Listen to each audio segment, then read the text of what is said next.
हिरण्मयेन पात्रेण सत्यस्यापिहितं मुखं योषावादित्य पुरुषः सोषावहम्। ॐ शं शं असतो मा सद्गमय तमसो मा ज्योतिर्गमय मृत्योर्मामृतं गमय।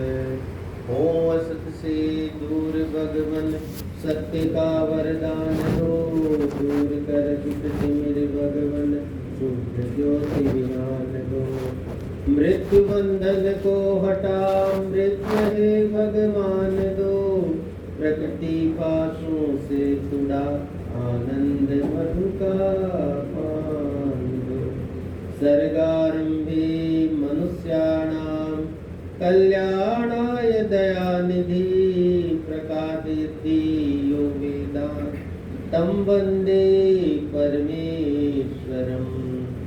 वन्दे देवदयानन्दं वेदविज्ञानवारिधिं सत्यवेदार्थरत्नानि सर्वेभ्यः प्रयच्छति।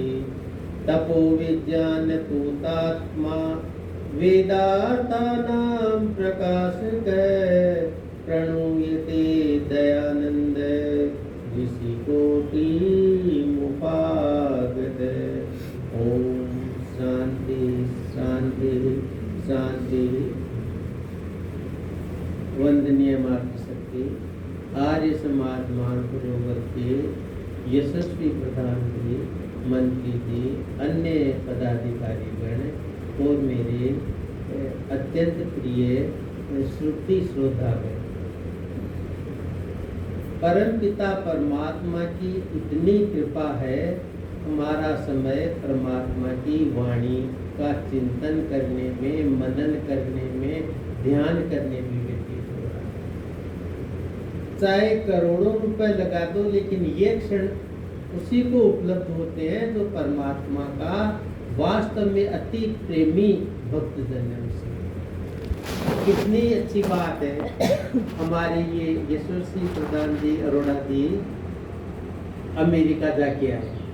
हमारे पौराणिक भाई अमेरिका के लिए कहते हैं अम्बरीक ऋषि का देश। अब अम्बरीक ऋषि तो जाने है, हमने देखा नहीं, सुनते हैं जरूर, लेकिन ऋषि परंपरा का जो प्रचलन है, क्रिया है, जो चिंतन है, वो है हमारे अरोड़ा साहब लेके गए। आप हम कह रहे हैं कि आप दूर से ले गए, दूर तो शरीर से गए, आत्मा से तो पास ही थे। यहाँ का जो सत्संग का प्रोग्राम है, हमारे इनकी त्रिपाठी साहब की मेहरबानी से आपके पास पहुंच जाता, और आप जहाँ गए उनके दर्शन का लाभ हमें करा दिया। अब अमेरिका जाना ना तो संभव है, नहीं है, वो बात अलग है, लेकिन आपके जहाँ प्रोग्राम हुए, जो चीजें देखी हमने, वहाँ के उपस्थिति जन है, बच्चे हैं, वृद्ध है, युवा है, अलग अलग स्थानों की कितनी अच्छी फोटोग्राफी करके आपने भेजी। हम हृदय से आपका आभार मानते हैं। आप यहीं थे, यहीं है, यहीं रहेंगे, हमारे हृदय में रहेंगे सदा। ठीक है, और अच्छी बात है, एक पहले प्रधान होंगे आप आर्य समाज के राजस्थान में, तो जो इतनी लंबी अवधि तक अमेरिका विदेश जाके आए। और हमारी आर्य जो संस्कृति है, आर्य तत्वता के जो विचार है, कितना अच्छा लगा। आपने वहाँ भजन भी प्रस्तुत किए और आपका चिंतन भी जुड़ा रहा है इसके साथ में, बहुत अच्छा लगा। हम परमात्मा से यही प्रार्थना करते हैं, हमारे पदाधिकारी गण जितने हैं आर्य समाज के, हमारे श्रोतागण जितने भाई बहन हैं, हमारे बच्चे हैं, इसी परंपरा को आगे बढ़ाएं। ये परमात्मा से ही प्रार्थना करते हैं। देखिए, अच्छी बात का भी प्रसार होता है और पाखंड का भी प्रसार होता है, लेकिन ये परमात्मा की कृपा है, जिसमें विवेक उत्पन्न हो जाता है वो पाखंडग्रस्त नहीं होता, और जिसमें विवेक उत्पन्न नहीं होता वो फिर उनमें फंस जाता है, अपना भी वो कल्याण कर लेता है और दूसरों के लिए भी कल्याणकारी सिद्ध नहीं होता।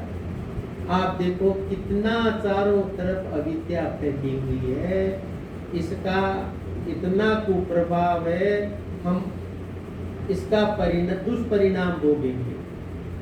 सत्यार्थ प्रकाश के एकादश समूलाक में ऋषि दयानंद जी महाराज ने यजुर्वेद के 44वां अध्याय है उसका 9वां मंत्र बता के और ये बताया है कि वर्तमान में स्थिति क्या है। उस समय की भी बता दी, आज की भी बता दी, आगे की भी बता दी। वो अत्यंत महत्वपूर्ण ऋषि ने श्लोक को मंत्र रखा है, उसकी व्याख्या की। अंधन्तमः प्रविशन्ति ये संभूत्यामुपातते ततो ये भूतोते तमो संभूत्यारता। देखो आप, और उसके बाद में ऋषि ने आगे का जो 25वें अध्याय का 3वां श्लोक रखा, मंत्र रखा क्या, न तस्य प्रतिमास्ति। और उसके बाद में केनोपनिषद के श्लोक रखे। इतनी अच्छी तरह से उनको समझाया, हृदय को हमारे उत्तेजित कर देते हैं। अगर थोड़ा हम गहनताते उसमें प्रवेश करें। क्या कहा, 2 बातें आई। एक तो संभूतिर भूति। अब संभूति तो क्या है, जो अनादि कारण है। अब अनादि 3 पदार्थ हैं, ईश्वर, जीव और प्रकृति। प्रकृति का अनादि कारण क्या है, सत्व रज तम गुण। उस अनादि कारण का कार्य क्या हुआ, संभूति। उसको तो कहा हमने असंभूति और इनको कहा हमने संभूति। तो इसके अंदर आगे फिर जो इसमें जैसे जैसे विकार आया वैसे वैसे हमारे 25 तत्वों की जो व्यवस्था सांख्य दर्शन में की है ऋषि ने, वो बिल्कुल इतनी अच्छी है। हम उसे देखे तो हमारे को बिल्कुल इस प्रकार से स्पष्ट होता है जैसे गणित के जोड़ बाकी गुणा भाग स्पष्ट होते हैं। उसमें ऋषि ने कहा कि जो कारण रूप प्रकृति के अंत को ही सब कुछ मानते हैं, ईश्वर को नहीं मानते, वेद को नहीं मानते, वो गहन अज्ञान में दुख के सागर में प्रवेश करते हैं। क्यों, प्रकृति के अंतर्गत ईश्वरीय सुख है नहीं। और तीनों जो पदार्थ हैं जब तक उनका संयोग ईश्वर नहीं कर देता संभूति के रूप में, तब तक सुख भी नहीं। प्रकृति में सुख तो है, लेकिन प्रकृति का सुख ईश्वर के सुख की तरह नित्य नहीं है, अनित्य है। ऐसा तो हम नहीं कह सकते कि भाई प्रकृति में, क्यों, प्रकृति में सत्व रज तम गुण है, तो सत्व गुण सुख का प्रतीक है। लेकिन वो सुख कहता है अनित्य है, नित्य नहीं है, और हमें हमेशा सुख चाहिए। इसलिए जीवात्मा सदैव परमात्मा की तरफ रहता है अग्रसर कि मैं नित्य सुख की प्राप्ति करूं। और नित्य सुख प्राप्त करने के लिए, मोक्ष के लिए महर्षि पतंजलि जी महाराज ने अष्टांग योग की हमारे को सीढ़ी बता दी। अब उसमें क्या है, वो तो हो गई संभूति, वो गए। लेकिन ऋषि आगे कहते हैं कि उससे भी ज्यादा गहन अंधकार के अंदर वो प्रवेश करते हैं जो प्रकृति से उत्पन्न संभूति जो पदार्थ है उनकी उपासना करते हैं। अब प्रकृति से उत्पन्न संभूति पदार्थ कौन से हो गए, भौतिक पदार्थ। एक तो पंच भौतिक तत्व हो गए, आकाश, पृथ्वी, जल, अग्नि, वायु, ये हो गए। फिर इनसे उत्पन्न कौन से हो गए, और इनसे उत्पन्न देखो, पहाड़ है, मनुष्य है, वृक्ष है, अन्य पशु हैं, जितने भी ये सारे उत्पन्न हुए वो किनसे हुए, पंचभौतिक तत्वों से सारे। तो वो कहते हैं कि ईश्वर के स्थान पर जो इनकी उपासना करते हैं, वो जो प्रकृति के अनादि कारण की उपासना करने वालों से भी ज्यादा गहन अंधकार में प्रवेश करते हैं और चिरकाल तक, यानी बहुत लंबे समय तक दारुण दुख भोगते हैं और महान क्लेश भोगते हैं वो, अगर इस प्रकार की उपासना करते हैं ईश्वर के स्थान के ऊपर। ये ऋषि ने स्पष्ट रूप से कह दिया और प्रमाण और दे दिया। यही यजुर्वेद के 32वें अध्याय का 3वां मंत्र, न तस्य प्रतिमा अस्ति। उस परम पिता परमात्मा जो आनंद स्वरूप है, उसकी कोई प्रतिमा नहीं है, वो तो भाव प्रधान ईश्वर है जो भक्त होगा, भक्ति से परमात्मा के पास पहुंच सकता है। इस प्राकृतिक संभूति असंभूति से नहीं पहुंच सकता। अगर हम उसको देखें वर्तमान परिप्रेक्ष्य में तो क्या देखते हैं? सब जगह संभूति की उपासना है। पहाड़ को पूजेंगे श्री गोवर्धन महाराज अनोखी की, तो वो असंभूति हो गया। हाँ, उसके बाद में नदियों को पूजेंगे जय जय हर हर गंगे, तो वो भी संभूति हो गया, जल की हो गई उपासना। उसके बाद के अंतर्गत हम समुद्र के अंदर जाके कहे तो वो भी जल की है उपासना। अन्य स्थानों पे देखते हैं तो हम कर लेते हैं वृक्ष की उपासना। पीपल के अंदर विष्णु भगवान का आश्रय है, बबूल में शनिदेव है, और डोरे लपेटती है हमारी बहनें माताएं, हमारे भाई भी लपेटते हैं। कह दिया गया शनिवार को दीपक जला के रख दो पीपल के नीचे, बताते हैं कथा वाचन करते हैं हमारे भाई लोग। क्या हो गया? वो संभूति की उपासना। ऋषि ने निषेध किया बिल्कुल, और हम फिर भी वो करते हैं। उसके बाद में आगे चलो, पेड़ों के बाद के अंतर्गत आगे चले, कोई चीज ऐसी नहीं छोटी जिसको हमने, जिस संभूति को हमने उपासना के रूप में नहीं अंगीकार किया। वो अब मनुष्य के रूप में आ जाओ, गुरु मेरा गोविंद, गुरु मेरा पार ब्रह्म, गुरु सब कुछ गुरु ही है। गुरु ब्रह्मा, गुरु विष्णु, गुरु देव महेश्वर है, सब कुछ गुरु ही है। आपको देखो उस गुरु के चरणों को धोकर चरणामृत के रूप में पी जाए। कितने संभूति की इस प्रकार की उपासना है। और तो और या ये जो अभी छूटे हैं जेल से, उनको वो आर्य समाज वालों ने भी उसके ऊपर किया था। वो स्नान करते हैं दूध से जल से, उनकी खीर बना के प्रसाद के रूप में परोसी जाती है। हाँ, ये ऋषि बता रहे हैं वहां उस समय की बात। और अब हालत देख लो, ये पुरुषों के लिए देख लो। किसी को कहते हैं तो गुरु ही सब कुछ है, गुरु ही पार लगाएगा, गुरु ही सब कुछ है। हमारे यहाँ आर्य समाज से निकले हुए एक वो है सुधांशु महाराज, पलवल आर्य समाज में थे। वो अच्छे प्रवचन करते थे, बढ़िया थे, लेकिन उधर चले गए, वो भी गुरु की महिमा का मंडन करते हैं। अन्य को देख, ऋषि ने कहा गुरु का अति सम्मान आवश्यक है, अर्पण करें हम, हमारे पास जो द्रव्य है, धन है, सेवा में अर्पण करें हम खूब श्रद्धा के साथ में। लेकिन ये नहीं है कि परमेश्वर के स्थान पर, ब्रह्म के स्थान पर उनकी उपासना शुरू करते हैं। उनके बताए मार्ग पर चलकर उस ब्रह्म की उपासना करेंगे, तब ब्रह्म के पास पहुंचेंगे। वो तो खुद इस प्रकार के, तो क्या पहुंचा देंगे हमारे को? अब यहाँ पर ये चला हुआ आजकल। पहले तो था केवल जगन्नाथ उड़ीसा में ही, अब वो जयपुर में भी आ गया। जगन्नाथ जगन्नाथ, त्राईमाम त्राईमाम, रक्षमाम रक्षमाम, जगन्नाथ जगन्नाथ, ये अब उनको पूछो रक्षा करो को जगन्नाथ, हमारी रक्षा करो। अब उनको पूछो भाई रक्षा तो करे नहीं करे वो तो आप जानो, लेकिन अभी तो ये बीमारी से उठे, जब अपनी रक्षा खुद नहीं कर सके, तुम्हारी रक्षा क्या कर देंगे? ये संभूति के उदाहरण बता रहा हूँ मैं आपको। और असंभूति को वो मानते हैं, प्रकृति को सब कुछ मानने वाले, और ये संभूति को मानने वाले हैं।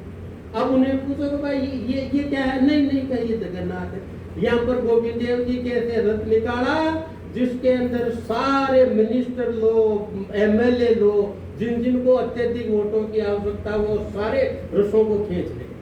अब कहीं भी कोई इतनी बढ़िया कोई बात बताते, उस बात को नहीं लिखेंगे अखबार के अंदर, और उसमें लिखा कि 6 वर्ष की एक बालिका ने बना के कार्डबोर्डों का रथ और रथ निकाला। उसमें यह नहीं निकालेंगे जैसे अपनी बच्ची कितने बढ़िया भजन बोलती है, हारमोनियम लगा के, इसकी कोई बात नहीं करते। और वहां देखो इस प्रकार की प्रचार प्रसार हो रहा है, और फिर कह रहे हैं कि नहीं ज्यादा करो, और खूब निकाल रहे। अब उस रथ यात्रा को निकालने में कितने लोगों को तो बाधा हुई होगी, वहां जो फंस गए ना उसके अंतर्गत है, हाँ ट्रैफिक में, उनको पूछो क्या अनुभव। लेकिन उसकी तरफ किसी का ध्यान नहीं है। जगन्नाथ जगन्नाथ, और जगन्नाथ की स्थिति आपको बता दी, वो बीमार थे, कांटा पिलाया था 15 दिन तक तो। अब फिर वो अभी पहुंचेंगे नहीं, पहले तो मौसी की करते रहेंगे। यहाँ पर अपने आप गोविंद जाते हो तो ब्रह्मदत्ती का मंदिर है, एक सरकारी प्रभार में है, वो उनकी मौसी वहां है, वहां ठहरेंगे, और फिर वहां जाके फिर बाद में गोविंद देव जी के जाएंगे। अब ये देखो दयानंद जी महाराज क्या करे कि क्या कितना उनका उपकार है, ऐसी स्थिति में उन्होंने वेद का ज्ञान दिया। कम बात है, कितना हमारे को सावधान किया कि सावधान हो जाओ, लेकिन हमने कभी ऋषि की बात की तरफ गौर नहीं किया। हम भी बस बात करते हैं, ऊपर ऊपर की करते हैं, अंदर से स्वीकारते नहीं है। अंदर से तो जब स्वीकारेंगे जब अंदर तक बात हमारे को खटका करेगी, तब बोलते क्या है करते क्या है। आरती के अंदर देखो गोविंद देव जी, वो उसमें वहां जगन्नाथ के अंदर तो 10 लाख लोग इकट्ठे हो गए जगन्नाथपुरी में, जो दो मर गए, 250 गाय लोग हैं। अब उनको पूछो भाई लक्ष्मण करो, वहां बेचारे जिनके घर मर गए उनके तो घर कौन पे भी प्रभाव पड़ा है। किसी का कमाओ पूत चला गया, किसी का सेवा भावी बच्चा चला गया, कितना दुख हुआ होगा उनको। और जो बीमार है उनके साथ में घर वाले लगे, तो उसका परिणाम और प्रभाव घर वालों को भी याद कर देता है। अपन कहते हैं ना, परिणाम केवल करने वाला नहीं भोगता, कार्य को करने वाला उसका परिणाम का फल वो ही नहीं भोगता, उसका प्रभाव उसके घर वाले भी भोगते। परिणाम और प्रभाव, फल तो जैसा करेगा वैसा मिलेगा, लेकिन ये परिणाम और प्रभाव और भोगता। तो हम इसीलिए कहते हैं कि हम जो सत्संग में आते हैं, ये सत्संग यदि हमने सुन लिया और अगर हमने अंतःस्थल में इसको बैठा लिया सत्संग को, तो क्या होगा, हमारे को जो अपन कहते हैं प्रभाव की बात, ये प्रभाव कम मत आना, ये प्रभाव हमारे घर तक जाता है। हम जिस औरा के अंदर परमात्मा की स्तुति करते हैं, परमात्मा का ध्यान करते हैं, वो औरा लेके हम घर जाते हैं, तो घर के ऊपर भी अच्छा प्रभाव पड़ता है इसका, कम नहीं आंकना इस बात। तो ये इस प्रकार की बात है। अब हमारे यहाँ क्या, हमारे को तो केवल तुरंत फायदा कर दे कोई, उसकी तरफ चलते हैं। अब आरती देख लो, कहीं भी आप देख, गोविंद देव जी की आरती है, इतने लोग गाते हैं आजकल, पहले तो सैकड़ों में संख्या आती है, हजारों में जाते हैं, और 7 झांकियां होती है उनमें। शाम की झांकी में ग्वाल की झांकी है, तो क्या करें, ग्वाल की झांकी में यशोदा मैया बोल की बढ़िया लालो आयो गाय चरा। अब आप ये देखो, वहाँ पर कितनी औरतें हैं, हमारी बहनें माताएं, कितने भाई बंधु, उनको पूछो भाई कौन सी यशोदा मैया इनमें से जिसके घर में गाय बंधी है, जिसका लाला गाय चरा के आया हो, देखिए एक तो बताओ इसमें से। गा तो ये रहे हो कि यशोदा मैया खोल के बढ़िया लालो आयो गाय चराए, तो पहले इतनी योग्यता तो उत्पन्न करो, गाय बांधने जितनी जगह लेने की कैपेसिटी है क्या, और इतने बच्चे हैं क्या घर में, जो एक बच्चा गो पालन के लिए रख दिया, और गाते हो यहाँ इस प्रकार से गा लो, इसमें कोई बात नहीं है। वो एक है ना अपने उर्दू शायर का कि कोई दिल बहलाने के लिए गालिब ख्याल अच्छा है, वो दिल बहला लो इनसे, और तो कुछ होना नहीं है। परमात्मा की स्तुति परक चीजें जैसे अभी आपने भजन प्रस्तुत किए, कितने अंतःस्थल को छूते हैं हमारे हृदय को। अगर इस प्रकार की बातें वहां पर हो, तो हमारे बच्चे समझेंगे, हमारी बहनें माताएं समझेगी। अगर इस प्रकार के नहीं होंगे तो हमारी तो दुर्गति हो जाएगी। बच्चों को हम क्या सिखा रहे हैं, बच्चों को ये हमारे कथा बात है वो है ना, या देवकी नंदन जी वो आते हैं, क्या सिखाते हैं उसके अंतर्गत, छोटे बच्चे हैं, उनको वो बच्चे को कृष्ण भगवान का वेश धारण करा दिया। देह धारण कराने के बाद में वो क्या करते हैं, वो गाते हैं उसके अंतर्गत ये बच्चे के लिए। अब छोटा बच्चे को अपन मंत्र सिखाएंगे तो मंत्र बोलेगा, जैसे ये बच्ची मंत्र बोलती है इतने अच्छे, हमारे घर में भी बच्चे मंत्र बोलने लग जाते हैं, प्रत्यक्ष रूप से प्रभाव पड़ता है उनका। तो उससे क्या होता है कि जो चीज हम सिखाते हैं वो सीखेंगे।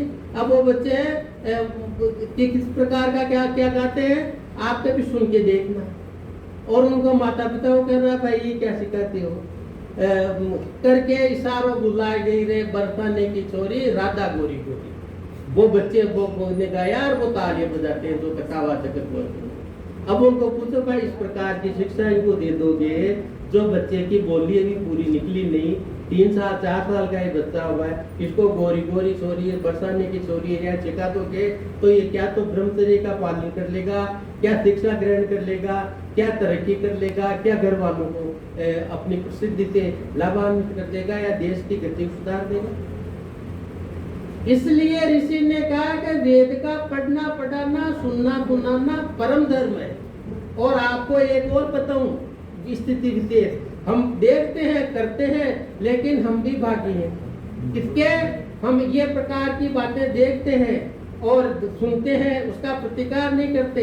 हमारे पास में इतना सामर्थ्य नहीं है कि हम झगड़ा कर ले, लेकिन कैसे भी उनके बात में ये प्रसारित कर दे वेद की बात, तो कम से कम वो सीख सकते हैं।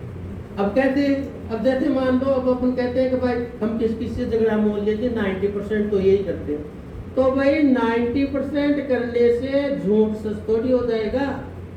सत्य तो सत्य रहेगा, झूठ झूठ रहेगा, चाहे 99% मान लो उसको, लेकिन सत्य तो हमेशा सत्य ही रहेगा। सत्य कभी झूठ में परिवर्तन हो नहीं सकता कहने से। अब क्या करते हैं हम, देखो अधर्मी बनते हैं, हम अन्यायी बनते हैं और हम अपराधी भी हैं। हमारा धर्म क्या है? वेद। वेद की मान्यता के अनुसार हमारे कर्तव्य कर्म का हम जो पालन करते हैं वो आता है धर्म की श्रेणी में। अब वेद ने तो कह दिया कि ईश्वर निराकार है और ये संभूति की उपासना करना बिल्कुल उचित नहीं है, और हम करते हैं तो क्या करते हैं? अपराध करते हैं। इसका ईश्वर के संविधान, ईश्वर का संविधान क्या है? वेद। भारत के संविधान का कोई अपमान करे या उल्टा करे तो भारत सरकार क्या करेगी? डालती है, दंड देती है कि नहीं देती? तो ईश्वर के संविधान का उल्लंघन करने वालों को भी वही दंड मिलेगा जो भारत के संविधान का उल्लंघन करने वालों को भारत सरकार देगी। अधर्मी है और दंड के भागी होंगे, और इसके साथ दूसरे अपराधी भी हैं। अपराधी कौन सा होता है? अपराधी वही होता, अपराध वो करता है जो नहीं करने वाले कर्म को कर देता है। चोरी को अपन अपराध कहते हैं, गैंगस्टर को अपराध कहते हैं, अन्य जो प्रकार के आजकल देखते हैं ये सारी साइबर क्राइम अपराध की श्रेणी में आते हैं। अब ये क्राइम कम है।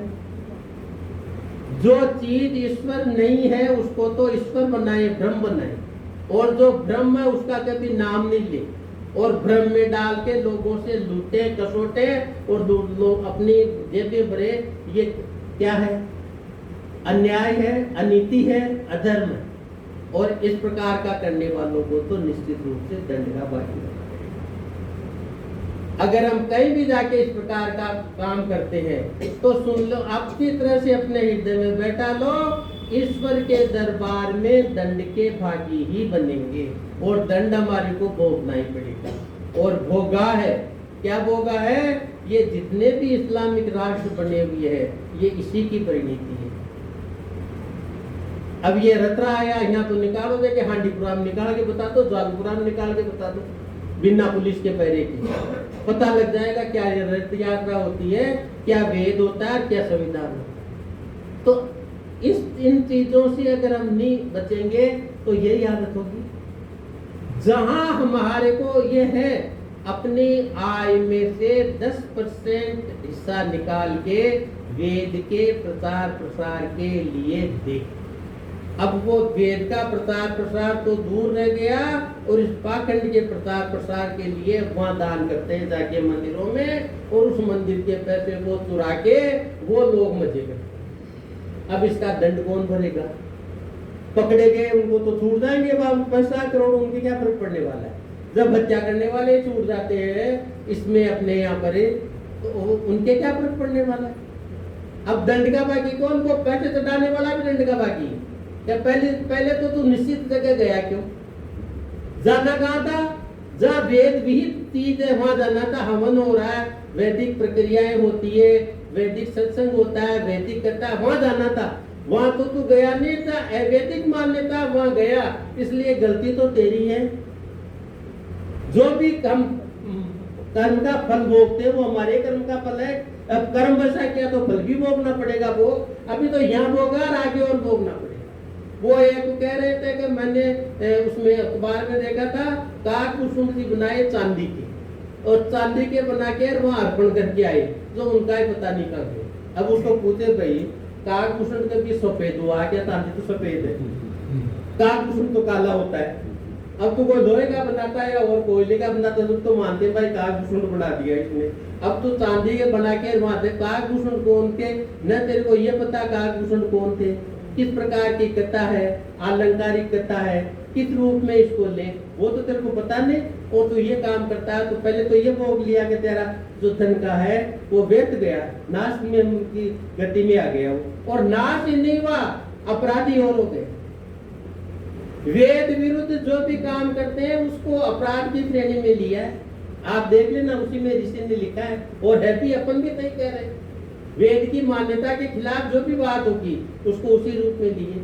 गुरु के रूप में भी ये ऋषि ने कहा, सत्कार करो खूब हृदय से। वृदानंदी महाराज ने, वृदानंदी महाराज की चोट भी थैली ऋषि दयानंद जी महाराज, और श्रद्धा से नहीं था, उसके बाद जितना नहीं था कैसे भी इकट्ठा करके गोंद भी उनकी श्रद्धा के लिए रखे। श्रद्धा तो जरूरी है, ऋषि ने भी कहा है, लेकिन ये अंधश्रद्धा नहीं।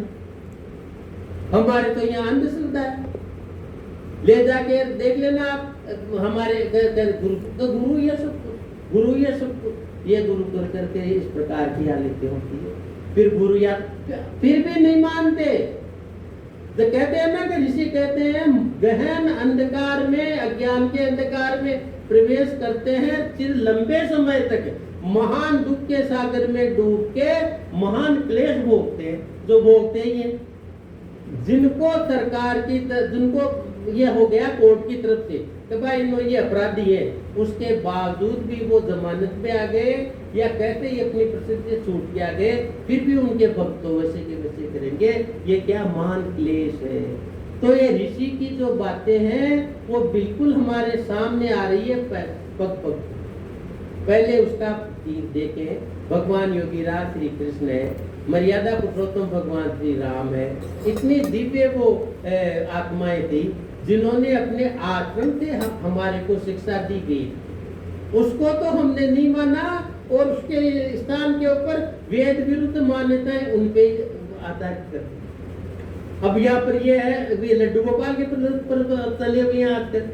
लड्डू गोपाल जिसको देखो, जिसको लड्डू गोपाल साथ लिए फिरती है। और तो जो है, मैंने तो शादी में देखा है, वो बहू भी आती है, वो भी लड्डू गोपाल लेके साथ आती है। वो एक हमारे यहाँ कथावाचक है, वो इंद्रेश जी को, तो उनकी शादी हुई तो उनकी मिसेज भी लड्डू गोपाल को साथ लाई। पहले लड्डू गोपाल, फिर पीछे वो, यहाँ जयपुर में हुई थी 5 स्टार होटल में, आमेर रोड के ऊपर। तो ये ऐसी स्थितियां होगी। अब उनको पूछो भाई ये लड्डू गोपाल है जो अब तो 2-3 साल हो गए शादी को, अब तो थोड़े बड़े हुए होंगे कि कोई पूछे उनसे इस प्रकार की बात पूछा करो कि भाई लड्डू गोपाल तो लिया ही तो ठीक है, तो 3 साल के लाइए, तो अब तो ये चलने फिरने जैसे हो गए होंगे, अब इनको सेवा क्या जरूरत है। लेकिन नहीं, वो इसलिए ऋषि ने कहा कि संभूति वो संभूति है, वो संभूति है, संभूति की उपासना है, ईश्वर की उपासना नहीं है। ईश्वर की उपासना तो क्या होती है, योगीराज भगवान श्री कृष्ण 18वें अध्याय में भी कहते हैं, 8वें अध्याय में भी बताते हैं, ईश्वर सर्वभूतानां हृदय देशु अर्जुन तिष्ठते ब्राह्मण सर्वभूतानि यंत्रारूढ़ानि माया। वो भगवान श्री कृष्ण कहते हैं 8वें में, हे अर्जुन, ईश्वर प्रत्येक प्राणी मात्र के हृदय में स्थित है। अब वहां ये तो नहीं कहा कि लड्डू गोपाल के हृदय में स्थित है, ईश्वर हृदय में स्थित है। उसके पास जा क्या करता है, वो यंत्रारूढ़ होकर सारी सृष्टि को घुमा रहा है। घुमाने का अर्थ यह नहीं है कि चक्री कर दी जैसे चक्कर करती है, नहीं। घुमाने का अर्थ यह सृष्टि को उत्पन्न करता है, पालन करता है, और सृष्टि का जब समय हो जाता है अवधि समाप्त, तो उसका संहार करता है, फिर पुनः सृष्टि को उत्पन्न करता है।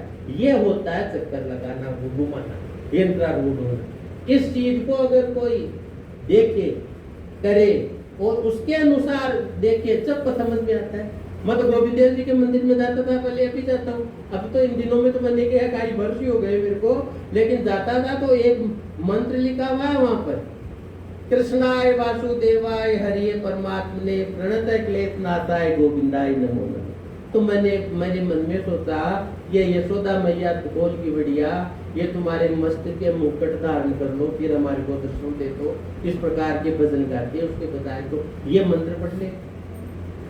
कृष्णाय वासुदेवाय हरिये परमात्मा। कृष्ण नाम परमात्मा का ये है कि उनके अंदर ये सृष्टि को आकर्षित करने की, विकीर्णित करने की सामर्थ्य विद्यमान है, इसलिए कृष्ण भी कहा भगवान को। परमात्मा का नाम एक कृष्ण भी है। सृष्टि की समाप्ति के ऊपर प्रकृति के अनादि कारणों के अंदर ले जाना, जिनको अतम बुद्धि कहा ना, उस कारण में विलीन कर देना, ये परमात्मा का कार्य है।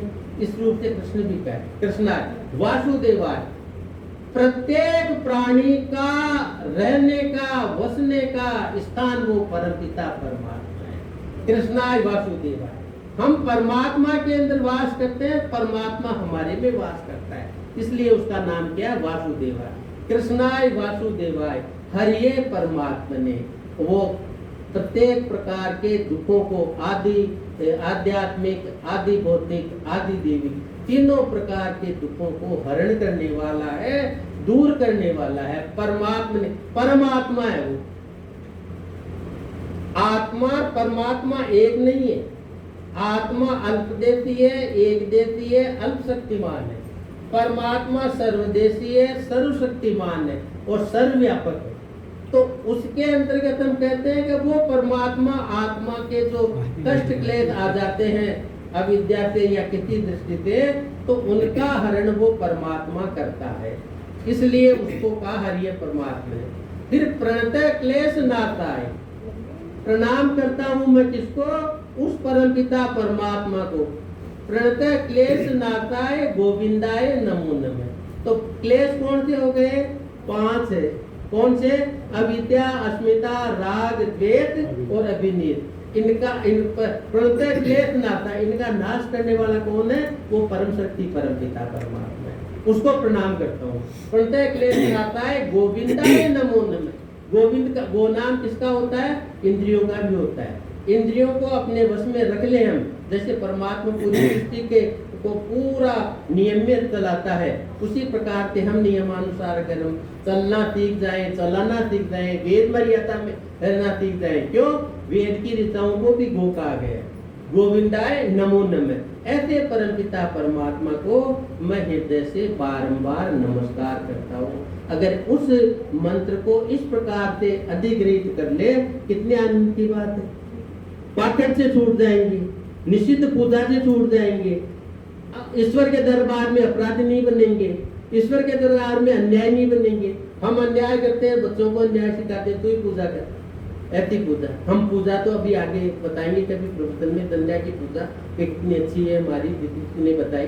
तो यह जो चीजें, अन्याय नहीं बनेंगे हम और अपराध नहीं बनेंगे, और इसके साथ साथ के अंतर्गत परम पिता परमात्मा के द्वार पर जाने का मार्ग प्रस्तुत कर लेंगे अगर वेद के अनुसार चले। और इनके अनुसार चले तो भटक जाएंगे, कहीं पता ही नहीं लगेगा कि कहाँ जाना है, कहाँ से आए हैं। इसी मकड़ी जाल में उलझ के चारों तरफ फंसे रह जाएंगे।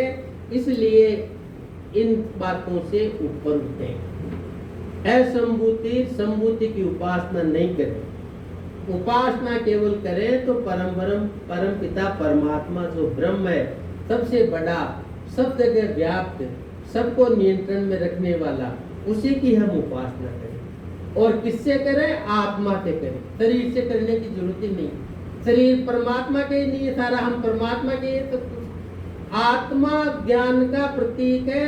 आत्मा में ज्ञान की ज्योति है, परमात्मा परम ज्ञान की ज्योति है। उस ज्योति से उस ज्योति को जलाए।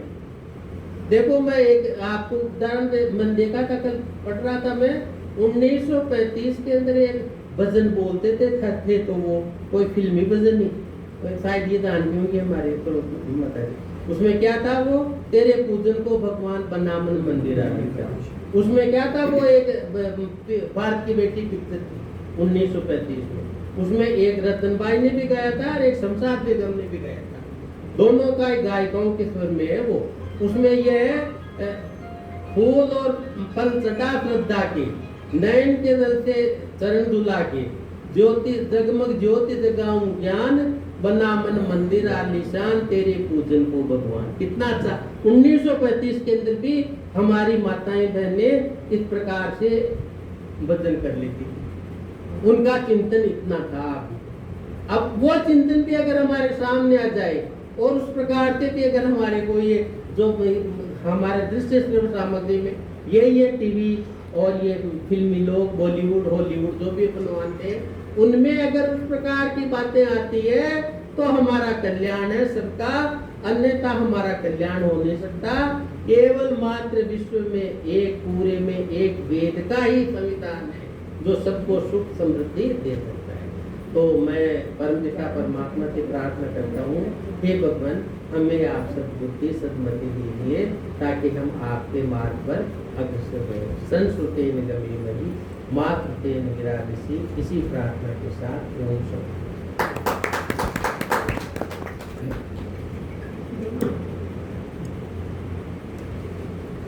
आभार डॉक्टर साहब का।